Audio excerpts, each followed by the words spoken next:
Hey guys, Colleen here, DIYer behind LemonThistle.com, and today I'm excited to be talking about how I make design boards for room makeovers, for home makeovers, for whatever. When I'm really trying to just like piece together a vision of how different elements are going to work together, and I mean, these are so much fun to make. I just pull stuff together and I play and I have fun with it, so I thought that we'd do that in this video, play with some of the materials, and I can talk about the different things that I look for and add in and like to consider, like hardware and fabrics.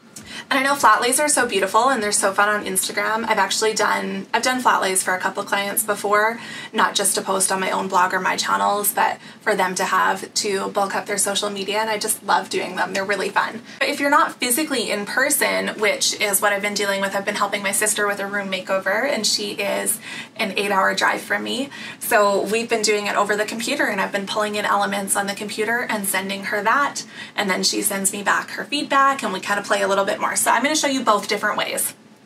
I feel like this is a lot more fun, the tactile way of, mixing things together, but on the computer is really valuable too for helping to visualize a space with bigger pieces. So I'm going to show you both how I do this, so like with physical things here and on my computer as well. Before we get into it, if you have not yet subscribed to my channel, I would love if you did that below so you don't miss out on any more DIY or home decor videos. So the first thing that I do when I start with a mood board is to set an intention for that mood board, if it is actually a space that is going to be in my home or in somebody's home. What is the function of that room? Do you want a bright, airy kitchen? Do you want a dark, cozy bedroom? Just setting an intention like that for the space will help you make your decisions. The next thing that I do is I look at what I am working with. So I try to be realistic about what needs to stay in the space and what can be swapped out. So for example, if you are open to painting your kitchen cabinets and changing the flooring, but you know you're not replacing cabinets and you would like to make your current countertops work, then maybe your countertops are the thing that you include in your design board. On the other hand, if you are redoing a bedroom and you've already refloored the house, then you're not going to be changing the flooring, and so you will bring a swatch of the flooring into your mood board. Once I know what I have to work with and have to incorporate, then I like to start with the big pieces first. Most of the time that is the flooring. For an exterior, it could be siding. In a kitchen, it could be the kitchen cabinet colors, anything like that, like the big fixtures that are not going to be changing often. And so bringing those elements in and kind of playing with them to get a style and design that you love. Okay, then once you have the big pieces down, the pieces that you have to incorporate, then I like to put in the deal breakers. So the things that you really love, that you absolutely want to feature, something that is maybe a non-negotiable for you. Like I said about my living room, for me, that would be my leather couch. If you had a cane bookcase your grandma handed down to you, or if you had like an antique china cabinet, maybe that's been in your family, you might want to keep something like that.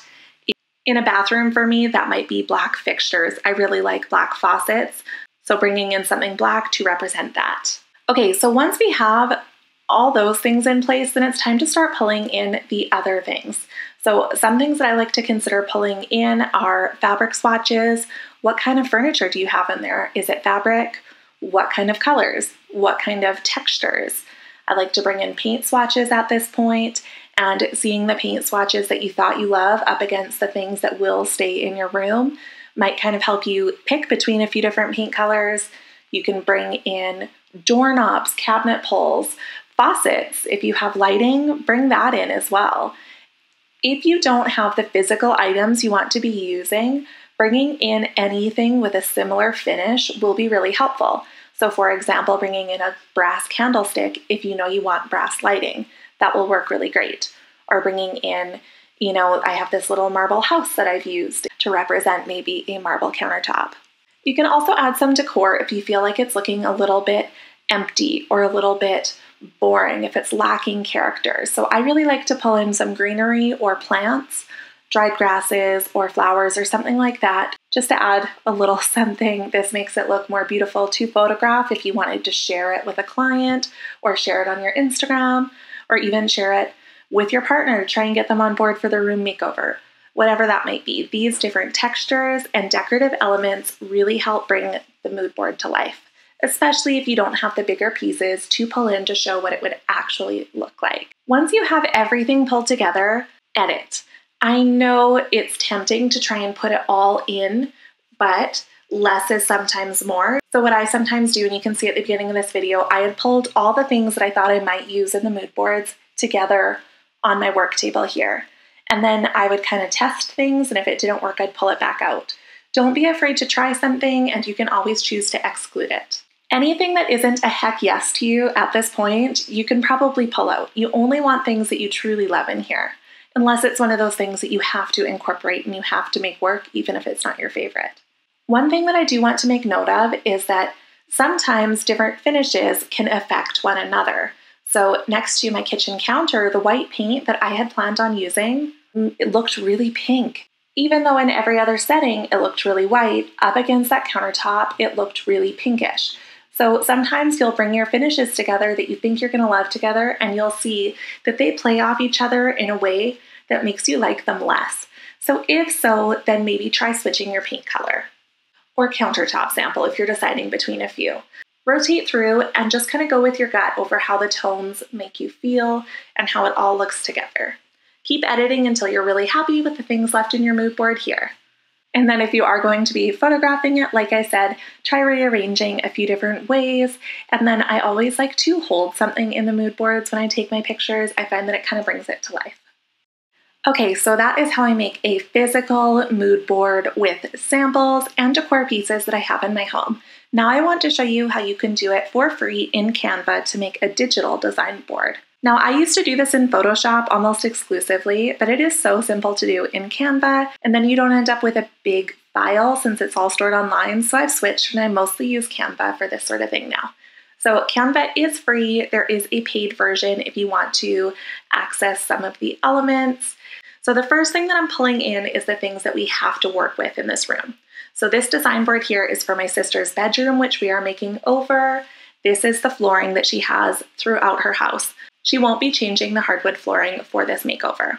And yes, this is just a picture of her bedroom floor. You don't need to know what the flooring is called or search down an exact whatever. Just take a picture of your floor. So next, I'm going to pull in some deal breakers, some things that we really want. So she loves this creamy rug. She has ordered this rug, and so I'm pulling it into the design board just to help balance things off. She's also already ordered her bed, so we'll pull that in here. Now, the rug, we'd screenshotted right at the edges of the rug. It was a rectangle. It was really easy to use. This bed, however, has a white background, so we're going to go ahead and remove that. And what's great about Canva is it does this work for you. So you can go to the effects of the image and then click background remover. And it takes a second, but look at how clean that looks. And it was so quick. So we have removed the background and now we're moving this around. And then we can get into adding the other elements. So at this point, these are all things that she has. Now we are trying to decide on paint color, and we are trying to decide on nightstands. And lighting. I think she'd like a fan, so we'll pull in a fan as well. So for the paint color, I like to look for kind of like a paint splotch or like a circle, a squiggle, something like that, just so that it has a little bit more dimension. Alternately, you could just put a rectangle behind all this flooring and color it the color of green that you like. So there is a couple ways to do this. So here I'm searching in their images, in their image gallery, for a design that I can use and I can recolor. Now, some of the designs you cannot recolor, you have to use the color that they've uploaded it with. So we just want to make sure that we've found one that you can recolor. So here I've done that, and I also pulled one in for the trim color. The other option is you can actually take the exact paint color that you are wanting, and you can search that paint color, and oftentimes you will get a transparent image like this one here, and you can just pull that right in. So here I am just copying and pasting it in. Now let's play with some nightstands. So here's a couple different nightstands. Again, I am just adding them in and then removing the background to see what they look like in this space, and seeing it visually is helping us to make the decision on which one we would like to order for the room. I also like to add in some decorative elements. For this one in particular, I'll go pretty light on them just since it's for an example. I found this textured throw blanket online. This one here is from H&M, and I'm going to pull this in, remove the background, and then I'm going to go in and I'm going to erase in the background remover function with kind of the eraser here, and I'm going to erase that top corner so that it kind of looks like it's on the bed.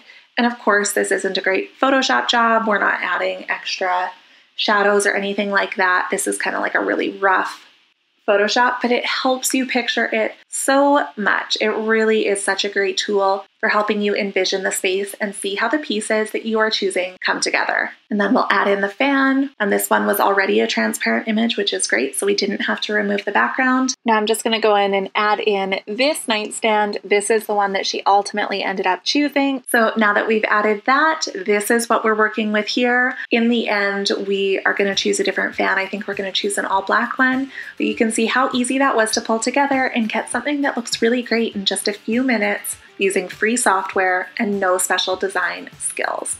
Thank you so much for watching. I hope that you enjoyed this video. I hope that you enjoyed kind of playing with all of these elements with me. And if you have any questions, pop them in the comments below and I'll do my best to answer them all. Make sure to give this video a thumbs up if you liked it and subscribe so you don't miss out on any more DIY or home decor videos. You can also hit that bell to be notified about new videos. We'll see you next time.